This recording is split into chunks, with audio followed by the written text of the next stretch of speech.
ચોમાસાએ વૃક્ષો પાસેથી વિદાય માંગી કે નવું જીવન આપનાર ચોમાસાએ વૃક્ષો પાસેથી વિદાય માંગી. પરણો આખી રાત રડ્યા, સવારે બધાને ઝાકળ લાગી. માનનીય આચાર્યશ્રી, શિક્ષકો તથા હંમેશા પુષ્પની માફક ઉમદા વિચારો અને ગુણોને આકાશમાં ફેલાવનાર આપણા ટ્રસ્ટીશ્રી સંજય સર તથા ચંદ્રિકાબેન, કે જે હંમેશા પોતાના જ્ઞાન અથવા કોઈકનો ઉપકાર જ કરવામાં માનતા એવા ચંદ્રિકાબેન, તથા આપણા જે શિક્ષકો જે આપણી નાવડીને કાંઠા સુધી પહોંચાડનાર છે તેઓ શિક્ષકો તથા મારા ક્લાસના સ્ટુડન્ટ્સ અને મારા જુનિયરો, એ બધાને હું કહીશ કે થેન્ક યુ સો મચ કે મારા આ કોરા વડે મારી કાગળના રંગથી ભરવા માટે અને યાદોથી સફર બનાવવા માટે. આ સ્કૂલની એસેમ્બલી હોલથી લઈને લાસ્ટ લેક્ચર સુધી, નોટ્સથી લઈને સપ્લિમેન્ટરી સુધી અઢળક ગપ્પા માર્યા, ગુડ મોર્નિંગથી લઈને ગુડ આફ્ટરનૂન સુધી અમે ખૂબ મજા કરી. એના માટે કહીશ કે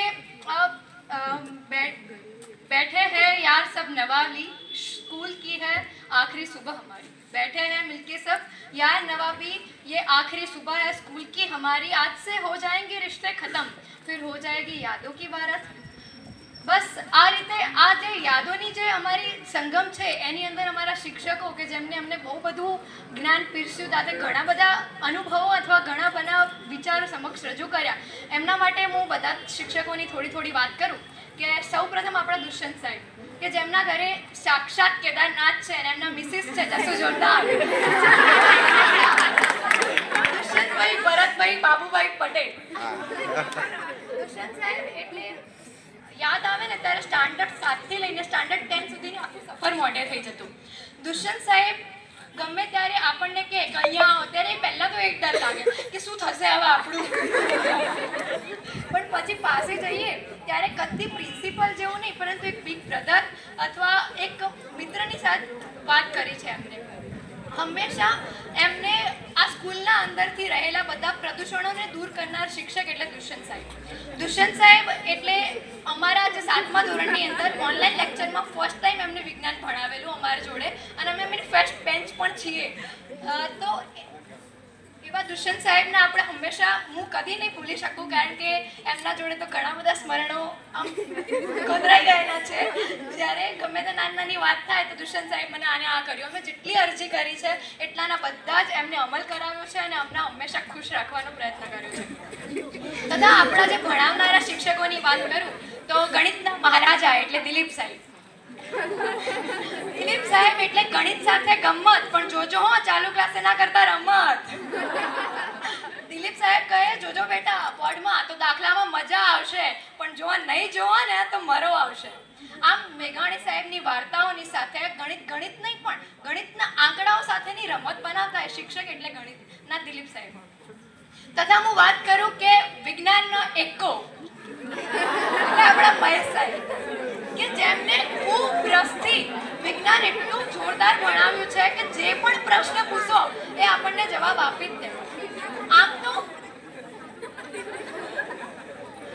તો મહેશ સાહેબ એટલે ટૂંકમાં કે વિજ્ઞાન અને ટેકનોલોજી, પણ હા ચાલુ ક્લાસે છેલ્લી બેન્ચે બેસીને મસ્તી ના કરતા, નહીં તો બૈડા થઈ જશે ફોરન, મફતનો પડશે દીપંપા. સાહેબના મારની સાથે વાલ પણ એટલો બધો છે. સાહેબ જ્યારે અમને સ્ટાન્ડર્ડ 10 ની અંદર ચેપ્ટર 9માં ભણાવતા કે અંતર્ગોળ, બહિર્ગોળ અને સમતલ અરીસાઓ, જે અમને અમારી જાત સાથે મેળાવ કરાવતા અને આભાસી, વાસ્તવિક અને ચત્તા પ્રતિબિંબો આપતા. એમનું પેલું પ્રિઝમ વાળું કે જે એક સફેદ કિરણ પસાર કરતા અમારી જિંદગીને સપ્તરંગી બનાવી દેતું હતું. તથા આપણા સંસ્કૃતના વેદવ્યાસ મુનિ એટલે આપણા મિતુલ સાહેબ. મિતુલ સાહેબ એટલે ટૂંકમાં કહું કે મી વહ મહ સીતા તા અને દીતા અંતિ. સંસ્કૃતનું વ્યાકરણ એટલે મારા મતે પાણીનું વ્યાકરણ, કે જે આપણને એમનું વ્યાકરણ પાણીમાં ઓગાળીને ચંપલનો નંબર દેખાડી, કંપનીની ક્વોલિટી દેખાડી, ગળાની શીરાની માફક ઓગાળી દેતા. મિતુલ સાહેબના સાથે એમના જોક્સ, એમની મહાભારતની વાર્તાઓ, કથાઓમાં બહુ મજા આવતી, કારણ કે ચોપડીના બહારનું પણ અમને જ્ઞાન આપતા હતા. તથા આપણા સાવીના સતી સાવિત્રી તથા સરસ્વતી માતા સ્વરૂપ એવા આપણા નીરુબેન એટલે રામાયણ, મહાભારત, શીખવનાર.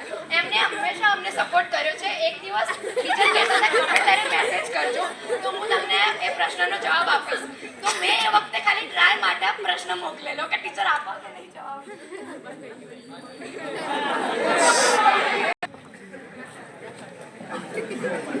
નીરુબેનની આંખો એટલે કે જાણે રેકોર્ડિંગ વાળો સીસીટીવી કેમેરો.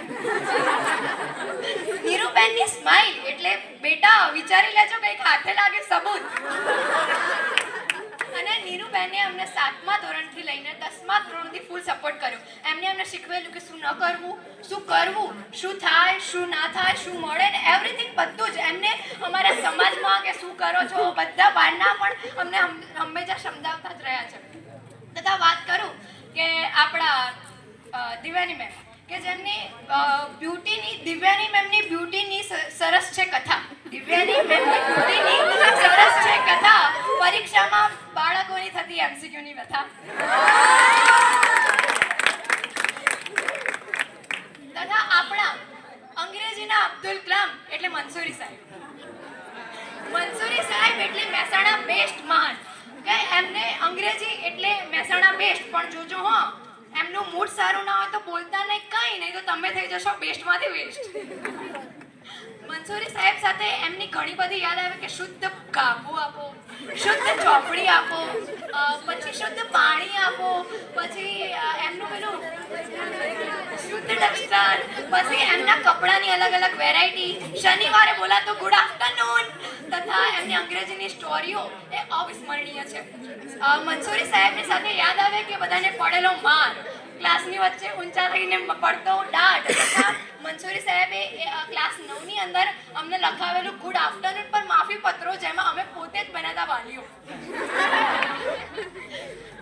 આ બધી મજાઓની સાથે જેમ કે સ્કૂલ લાઈફ એવું થાય કે બસ અહીંયા જ આ જ જીવન વ્યતીત કરવું છે. પછી ગુજરાતીના ગોવર્ધન પર્વતને ઉઠાવનાર એવા આપણા શ્રી કૃષ્ણ એટલે કે નવનીત જાની સાહેબ. નવનીત જાની સાહેબના વિશે હું થોડું કહું કે જ્યારે જરાસંઘની પાસે કાલ્ય યુવાન નામનો રાક્ષસ આવ્યો ત્યારે એને પૂછ્યું કે જરાસંઘ હું કેવી રીતે યુદ્ધ ભૂમિની અંદર કૃષ્ણને પહેચાની શકીશ કારણ કે એને તો કૃષ્ણને જોયો નહોતો. ત્યારે જરાસંઘે કહ્યું કે જે રણભૂમિમાં ગંભીર પરિસ્થિતિના અંદર પણ એના મુખ પર હંમેશા હાસ્ય વસેલું હશે ને એ કૃષ્ણ હશે. એટલે કે એવા જ છે આપણા જાની સાહેબ કે જેમના મુખ પર હંમેશા કૃષ્ણની માફક મુસ્કાન તો હોય જ અને એમના આસપાસના લોકોને પણ હંમેશા ખુશ રાખતા. જાની સાહેબ માટે મને ગર્વ થાય કે અમારા એવા શિક્ષક જે સારા લેખક છે, સારા વાંચક છે અને સારા ગાયક પણ છે. જાની સાહેબ એટલે હું એમના માટે જાની સાહેબ અને નીલમ ટીચરે કે 7મા ધોરણની અંદર ફર્સ્ટ ટાઈમ એમને મને માઇક આપેલું અને કહેલું કે બેટા ભૂલ થઈ શકશે અને એના કારણે જ આજે અહીં સુધી હું હંમેશા કંઈ પણ વસ્તુ ઉપર બોલી શકું છું. એટલે sir thank you so much કે હું આજે આટલું બોલવા લાયક બની છું. તથા આજે જે નથી આવ્યા જેમની આટલા આપણને કમી મહેસૂસ થઈ રહી છે નીલમબેન કે જે પોતે જ મારા પ્રથમ શિક્ષક છે અને પ્રથમ શિક્ષકની સાથે એ સ્ટાન્ડર્ડ 1ની અંદર અમને એક નાની ચોકલેટને 5-7 ભાગ કરીને દરેકને વહેંચતા હતા. એ નીલમ ટીચર એક સાચે જ એક નીલમ હીરાની માફક છે જે સાડીની અંદર જોરદાર ચડકાટ ધરાવતા. નીલમ ટીચરની છે એક ડાયલોગ કે ના કરતું નોટંકી. નીલમ ટીચરનો એક ડાયલોગ છે કે તું ના કર નોટંકી. એમની સાડીઓમાં હતી ઘણી વેરાયટી અને મારી હેરસ્ટાઈલની કરતા તારીફો એમને હોળીના દિવસે પહેરેલી પીળી સાડી અને એમનું ફેવરેટ ગીત કે કોઈ મને રસ્તે મળે ને હળવેથી પૂછે કે કેમ છો. તથા આપણા સાવંત સાહેબ એટલે એક મિત્ર.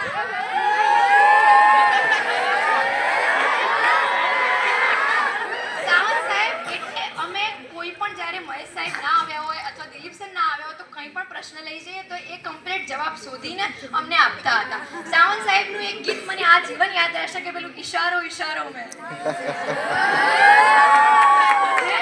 જે ગીતનું અમે પરીક્ષામાં પ્રયોગ કરીએ છીએ કે ટીચર કહે કે શું કરો છો તો ઈશારો ઈશારો. તથા આપણા જાદુઈ રસનું જલપાન કરાવનાર वो भी हिंदी में. એમના આજ્ઞાકારી અસિસ્ટન્ટો છે મારા જેવા. એમનું નામ છે જાસ્મીન મેડમ. જાસ્મીન મેડમ જ્યારે એમને 8માં ભણાવતા ત્યારે ખાલી સહેજ કે બહાર નીકળી જાઓ ત્યારે અમે તરત જેમ કે રાહ જોઈને જ બેઠા હતા એનું ઉલ્લંઘન કર્યા વગર હંમેશા બહાર નીકળી જતા. તથા અહીંયા પાયલ ટીચર જોડે અમે ભણ્યા નથી, પણ અમે રીડિંગમાં આવે ને એટલે જોર મજા પડે. અમે રીડિંગમાં ક્લાસની બહાર બેસીને જે મજા કરતા, એક્ટિવા અને બાઇક ગણતા બાકી. અને પાયલ ટીચરને મજા, બાકી એમના જોડે હું જ્યારે ક્લાસમાં બીના ક્લાસમાંથી એના ક્લાસમાં લઈ જવા માટે હું કેટલા સાહસો કરતી, તો એ ટીચર એકના બે ના થતા અને અમારું પેપર બગડતું જ છે વટે. ટીચર પાયલબેન આવે ત્યારે એમને બહુ ગમતું હો, પાયલ ટીચર આવે ત્યારે એમને બહુ ગમતું હો, પણ એના ક્લાસમાં આવું એમને કેમ ના ગમતું?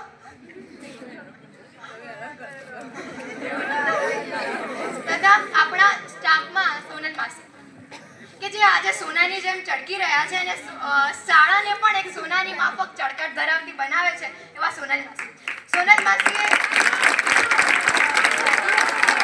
મારો પર્સનલ અનુભવ કહું કે જ્યારે હું KG 1-2 ની અંદર અથવા પહેલા ધોરણની અંદર આ સ્કૂલમાં આવતી ત્યારે ખૂબ રડીને સ્કૂલમાં આવતા, કારણ કે બિલકુલ ગમતું નહોતું. ત્યારે સોનલ માસી એક બેબી સિટરની જેમ અમને રાખતા, વોશરૂમ લઈ જતા તથા નાસ્તો પાણીને બધીની વ્યવસ્થા કરતા અને સ્કૂલમાં એક માતા જેવું વાતાવરણ રજૂ કરતા હતા.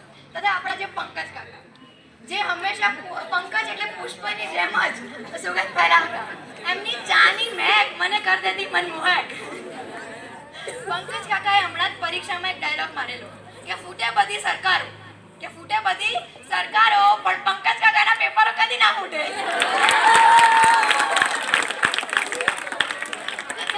હવે મારા ક્લાસના અનુભવો કહું કે થોડા કે મિસ થશે ક્લાસ A અને B ની ભેગી પડાતી બૂમો, કે મિસ થશે ક્લાસ A અને ભેગી કરી બેની બૂમો, તથા મૌર્યભાઈનું જોરથી બોલાતું ગુડ આફ્ટરનૂન જે બાજુના ક્લાસમાં પણ સંભળાતું, તથા અમારા ક્લાસમાં પડેલી મંસૂરી સાહેબને બધાની મારો, તથા શેખાવત સાહેબ કે જે મિત છે, એ મિત અને મોટી ફોકાઈઓ જે ત્યાં કદી ના પોકાઈઓ, શરતો લગાવવામાં તો જાણે લગાવી દે પણ કદી પૂરી ના કરે. તથા યુવા ક્લાસની અંદર ખાટી મીઠી આંબલી, પછી ચોકી અને પેપ્સીની મજાઓ, અને યુવા ક્લાસની અંદર જ સર ટીચર ના હોય ત્યારે રમાતા બાજી પત્તાઓ અને છોકરીઓ પેપરોમાં મારતા રટ્ટાઓ, આ બધું અસ્મિશ્રણીય છે. જ્યારે હમણાં વોચવા બેઠા ત્યારે જોયું કે ચેપ્ટર 11 અને 12 સાયન્સનું એમાં થયા પોઝિટિવ અને નેગેટિવ આયનના લોચા. 11-12 ચેપ્ટર જોયું ત્યારે પોઝિટિવ અને નેગેટિવ આયનના લોચા થયા અને અર્થિંગ વાયર લબડી પડી. તથા એક બનાવ્યો પરિપથ, એમાં જોડ્યો ફ્યુઝ, પણ અમારા મગજનો જોડી ગયો. તથા અમારી મિસ થશે પેલી સ્મવાળી ભાષા, 10માં મેં બસ મજામાં 6માં ને આ બધી વાતને અહીંયા કહું કે છે हिंदी शेर गजलની અંદર કે ये दास्ता का पल आज ये साथ का पल आज दास्ताओं में ढल रहा है, ये साथ का पल आज दास्ताओं में ढल रहा है, आ गया वो पल जिसमें अलविदा कहना पड़ रहा है, हो जाएंगे आज से अलग रास्ते भी, हो जाएंगे आज से अलग रास्ते भी और नाश्ते भी, मेरे यार ठीक से देख लो कुछ छूटा तो नहीं, मेरे यार ठीक से देख लो कुछ छूटा तो नहीं ना, तुम्हारी वजह से कोई दिल रूठा तो नहीं ना, आज सबको गले लगा लो और वादा कर लो फिर मिलने का, आज सबको गले लगा लो और फिर मिलने का वादा कर लो, क्योंकि आ गया वो पल जिसमें हमको अलविदा कहना पड़ रहा है. और એના અંદર હું એક મારા મિત્રો માટે એક શાયરી કહીશ કે કહેવા માટે શબ્દો નથી ને આપવા માટે વસ્તુ નથી, કહેવા માટે શબ્દો નથી ને આપવા માટે વસ્તુ નથી, પણ હું દિલથી કહું છું કે ધ્યાન રાખજો તમારું, કારણ કે મારા પાસે આવા મિત્રો નથી.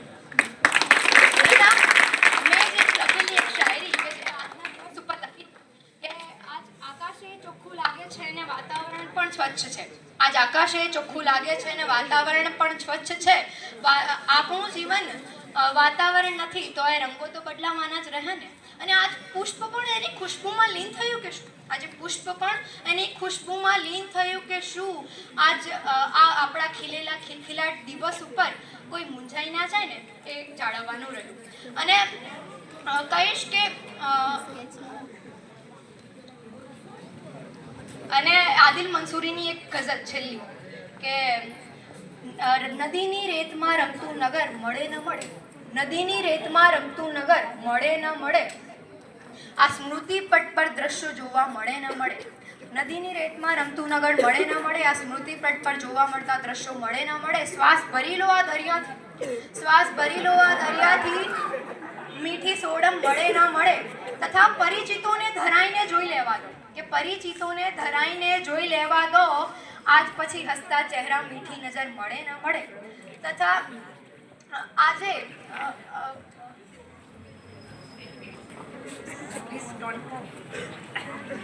અને છેલ્લે કહીશ કે આપણા ગુરુઓ કે જેમને હંમેશા અમને સફળતા માટે પ્રોત્સાહિત કર્યા છે, એવા કે સબ શાહી કાગઝ કરું लिखूं वन राय, सब समुंदर की शाही करूं लिखूं सब वन राय, फिर भी गुरु गुण लिखना